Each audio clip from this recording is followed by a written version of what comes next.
ஆன்மீக நண்பர்கள் அனைவருக்கும் அன்பு கலந்த வணக்கங்கள். இன்றைக்கி நாங்கள் ஆன்மீகம் சம்மந்தமான பதிவில் பார்த்தீங்கன்னு சொன்னால் திருவக்கரை வக்ரகாளி அம்மன் திருத்தலத்தை பற்றி தான் பார்க்க போகிறோம். அதாவது பார்த்திங்கன்னா பொதுவாக வக்கிரம் என்ற சொல்ல கேட்டாலே நாம் சற்று தயங்குவோம்.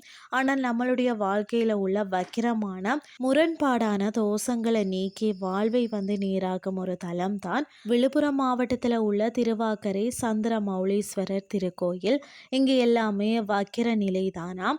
அது ஏன் அப்படின்னு சொல்லி நாம இன்றைக்கு பார்க்கலாம். அதாவது எந்த ஒரு சிவ ஆலயத்திலையுமே பார்த்தீங்கன்னா ராஜகோபுரம், கொடிமரம், நந்தி, மூலவர் என அனைத்தும் நேர்கோட்டில் இருக்கும். ஆனால் திருவக்கரையில மட்டும் பார்த்தீங்கன்னா இவை ஒன்றை ஒன்று பார்த்தபடி நேர்கோட்டில் அமையாமல் விலகி வக்கிர நிலையில அமைந்திருப்பது தான் முதல் அதிசயம். அதாவது மூலவர் சந்திரமௌலீஸ்வரர் இங்கே மும்முக லிங்கமாக திருக்காட்சி தருகிறாராம்.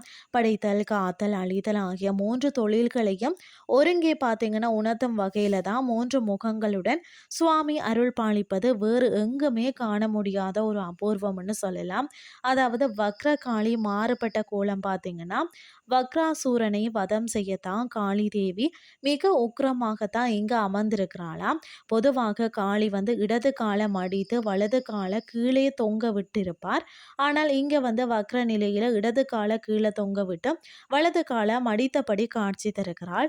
அதாவது வக்ர சனி பகவான்னு சொன்னா அபூர்வ கோலம். பொதுவாக பார்த்தீங்கன்னா எல்லா கோயில்கள்லையும் சனி பகவான் நின்ற கோலத்திலேயோ அல்லது காக வாகனத்துடன் தான் காட்சி தருவார். ஆனால் திருவக்கரையில தான் அவர் வக்ர நிலையில அமர்ந்து அருள் பாலிக்கிறாரா.